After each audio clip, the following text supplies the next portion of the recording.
یہ قصہ کیا ہے؟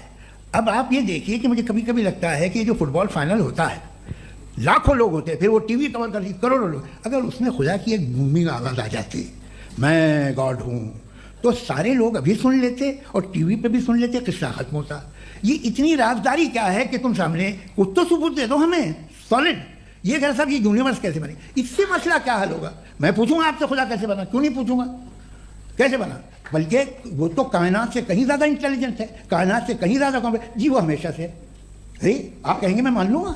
اچھا دویم، وہ قادر المطلق، یعنی قادر مطلق مطلب اومنی پوٹنٹ، وہ جو چاہے کر سکتا ہے. آپ کو نوکری دلوا سکتا ہے، آپ کی اچھی جگہ شادی کروا سکتا ہے، آپ کے پڑوسی کا مقدمہ ہروا سکتا ہے، آپ کو جتا سکتا ہے، سب کام کرتا ہے. اچھا اللہ موجود ہے یا نہیں ہے؟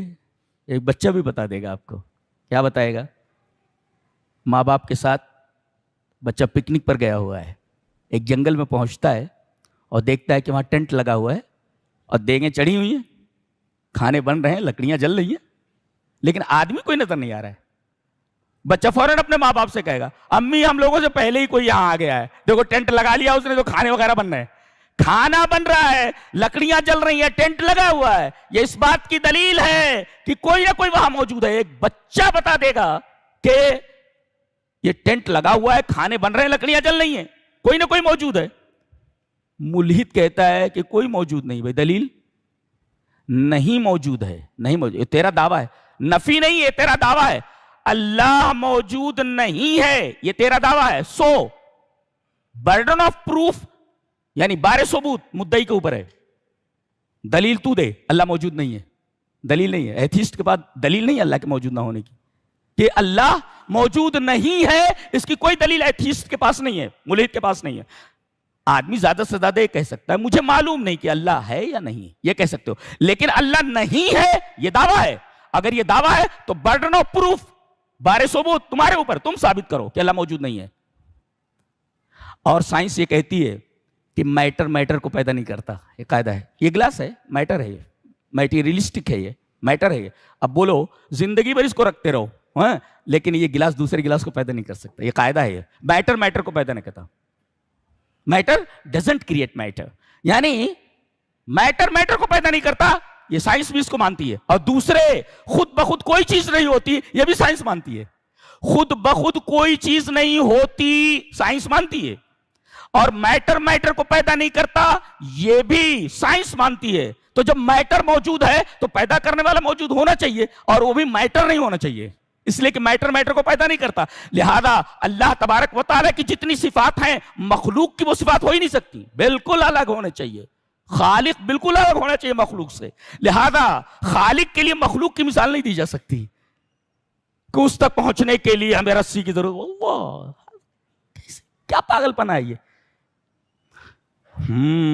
الحمدللہ الذی خلق السماوات والارض. اور دوسرے فطرت بھی یہ کہتی ہے. دنیا میں کوئی آدمی کھڑا ہو کر کے کہے کہ ہم نے آسمان کو بنایا، ہم نے زمین کو بنایا، لوگ کہیں گے پاگل ہے یہ. میں ہی کھڑا ہو کر کے بیان کروں کہ میں نے آسمان کو بنایا، لوگ کہیں گے پاگل ہے تو، تیری پیدائش سے پہلے زمین اور آسمان تھے. جی تو کیسے کہہ سکتا ہے میں نے؟ تو کوئی نہیں کہہ رہا ہے کہ یہ آسمان میں نے بنائے، یہ زمینیں میں نے بنائی، یہ پہاڑ ہم نے زمین کے اوپر کھڑے کیے. جب کوئی نہیں بول رہا ہے، ایک ہستی بول رہی ہے کہ میں نے پیدا کیا ہے، تو تمہارے پاس کیا دلیل ہے کہ اس نے نہیں پیدا کیا ہے؟ وہ یہ نہیں ہے. اللہ اکبر. اچھا فطرت مجبور ہے ماننے پر، ماننا ہی پڑے گا. کیوں؟ میں مثال دیتا ہوں. ایک بچے اس مثال کو سامنے رکھیں. یہ دیکھو ریل ہے، ٹرین ہے، یہ پچھلا ڈبہ ہے. جی ٹرین یہاں پر ختم ہو رہی ہے. جی یہ پچھلا ڈبہ ہے. پچھلے ڈبے کے بعد ایک اور ڈبہ ہے، اس کے بعد اگلا ڈبہ ہے، اس کے بعد اگلا ڈبہ ہے، اس کے بعد اگلی بوگی ہے، اس کے بعد اگلی بوگی ہے، اگلی بوگی. اب میں پوچھتا ہوں یہ پچھلے ڈبے کو، پچھلی بوگی کو کون کھینچ رہا ہے؟ بولے اگلا ڈبہ. اچھا اگلے کو کون کھینچ رہا ہے؟ اس اگلے والا. اس اگلے والے کو کون سا ڈبہ کھینچ رہا ہے؟ اگلے والا. چلتے چلے جائیے، آپ کو جا کر انجن کے اوپر ٹھہرنا پڑے گا. مجبور ہیں آپ، بالکل انجن ماننا ہی پڑے گا. تو انجن اس ڈبے کی طرف تھوڑی ہے، اس لیے کہ انجن میں جتنے آلات لگے ہوئے ڈبے میں ہیں ہی نہیں. جی آپ کو ماننا پڑے گا انجن ہے، اور انجن تمام ڈبوں سے بالکل الگ ہوتا ہے، ڈبہ الگ ہوتا ہے اور انجن الگ ہوتا ہے. ہم ماننے کے لیے مجبور ہیں کہ ہم مانیں کہ انجن ہے، یہی کھینچ رہا ہے سب کو.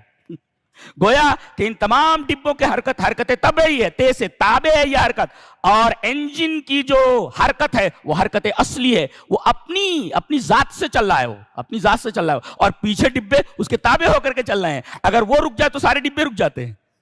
تو ہم مجبور ہیں کہ مانیں کہ انجن ہے، ورنہ ڈبے ڈبے ڈبے ڈبے کبھی ڈبے ختم ہی نہیں ہوں گے.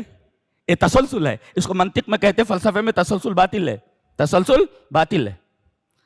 ایک مثال اور دیتا ہوں کہ آپ کسی آفس میں گئے اور آپ کو کسی کاغذ کے اوپر سائن کرانا ہے. اچھا سائن کرانا ہے، پتہ ہے چلا 10 لوگ اس پر سائن کریں گے، 10 لوگ اس پر سائن کریں گے. 10 کے بعد آپ کی باری آنے والی ہے نا، ایک آدمی سائن کر رہا ہے، دوسرا کر رہا ہے، تیسرا کر رہا ہے، 10واں سائن کر رہا ہے.